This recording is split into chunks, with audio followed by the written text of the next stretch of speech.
Say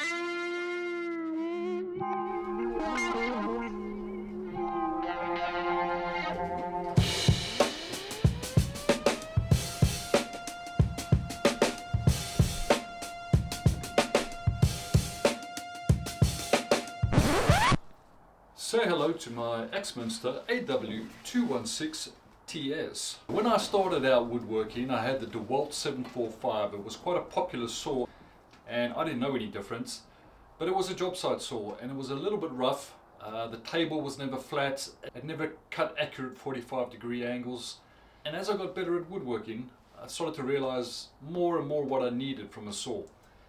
So this is my 100mm outlet. It's the same as my chip collector, which is great. But this is purely a splitter because on the other side of this is a 63mm pipe, the same as this. You'll notice this is a 90 bend, and in dust extraction that's frowned upon. So here you can see the 63mm port on the inside, and it's got another sort of twisty S on it. You see that housing there around the blade.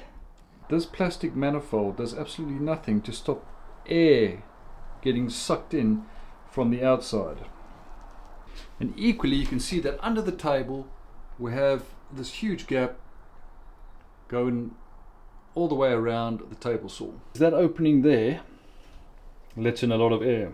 So the plastic manifold that surrounds the blade does nothing to stop the air from getting sucked in. And I don't believe that this is a design flaw. I think it's just the way it is. And any dust or chips that drop down through the insert plate will eventually get sucked out through that hose. But for me, I feel like I'm losing about 50% of my suction because I would much rather have it isolated around the blade and the workpiece that's being cut. So there's nothing we can do about the plastic manifold surrounding the blade, but I can do something about the housing. So the first area I'm going to look at would be this dust port. I want to straighten out the 63mm pipe and do away with that hard 90. Another area would be through the front here, and then the underneath between the housing and the table, that's all open. Where these panels go on, apart from these air vents, I do get small gaps. So all of this is pointless unless I do some sort of test. And what I think I'll do is I'll make a new insert plate so we can test the before and after effects of the modifications.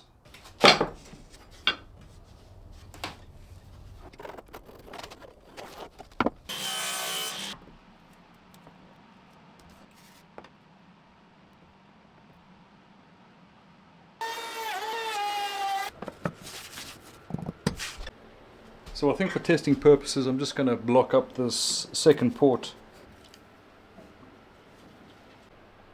Okay, so this is the first test.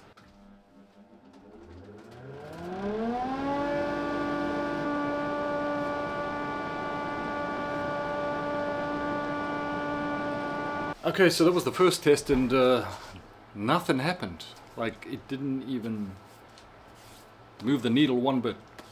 Okay, so now it's time to plug up these holes, so I'm just going to dismantle it.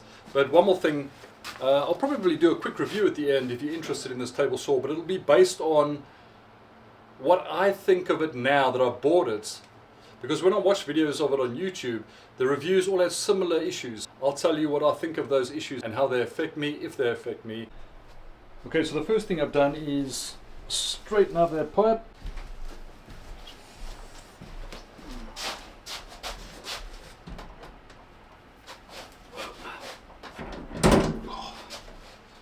Interesting.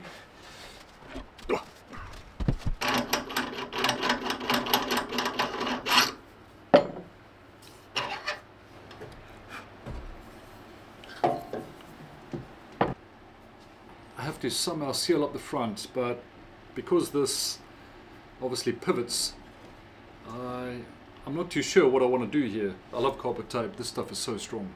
So I think I'm going to run some carpet tape along the inside there.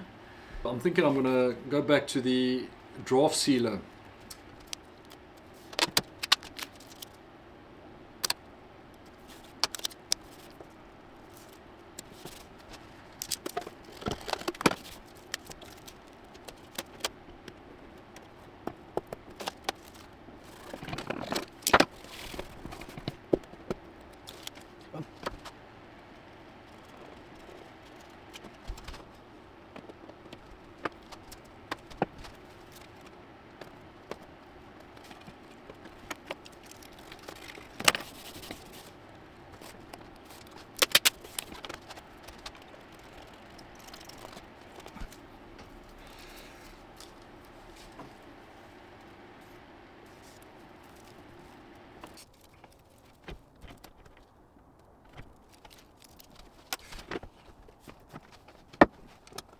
I've sealed up the inside bottom plates because that had some gaps in it. I've sealed up the front, which seems to be working.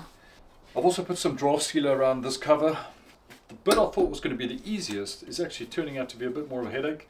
I've only got this draft sealer, which I don't think is thick enough. So I think I'm going to have to add a layer, maybe a bit of a frame, and then put that on top of it, because I want, when the cast iron comes back on, the weight of it to compress the draft sealer.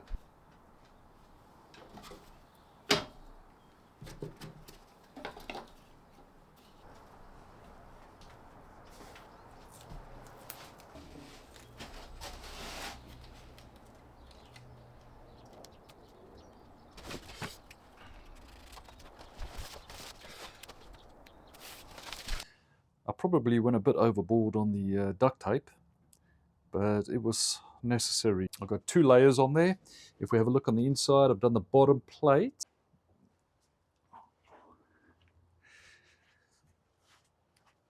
It's got a nice airtight seal on the inside. And then the front, I don't know. It was always going to be a tricky one, but it turns freely. There's nothing getting stuck in it.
Okay, so that was a success, and you can't really feel the benefits of it on such a small hole, but trying to lift this off again, I could feel that there was a huge backdraft.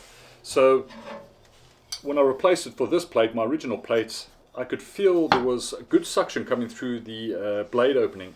So I think my next step would be to redesign this, make a new one, play around with some dust ports, put them on there. I've seen some good videos on YouTube, so I'll take some tips from them. I should have filmed this yesterday when I had my heating on.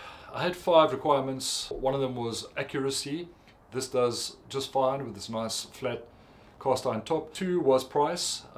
This is at the lower end of the budget, somewhere between £500 and £600 when I bought it. The third one was noise. I live in a residential neighborhood. I don't want to make a lot of noise. This has got an induction motor. Fourth was power. The power supply, it takes a domestic 13 amp plug, and I can plug that into my existing setup. I don't have to change anything. And compactness. I didn't want a big floor standing table saw, just because space is an issue for me. It's similar to my other one, and it just fits on top of a bench, so that was great. So in the reviews I watched, the concern was the power. They say it's underpowered, but to be honest with you, my DeWalt was overpowered, and I did have a few accidents. With this one, if I try and force anything, it does stall. It's almost like a safety feature. I have to go slow when I'm cutting. I cut mostly hardwood, walnuts and oak, and I've never had a problem. It's a great saw for the price. Thanks for watching, and I'll see you in the next one.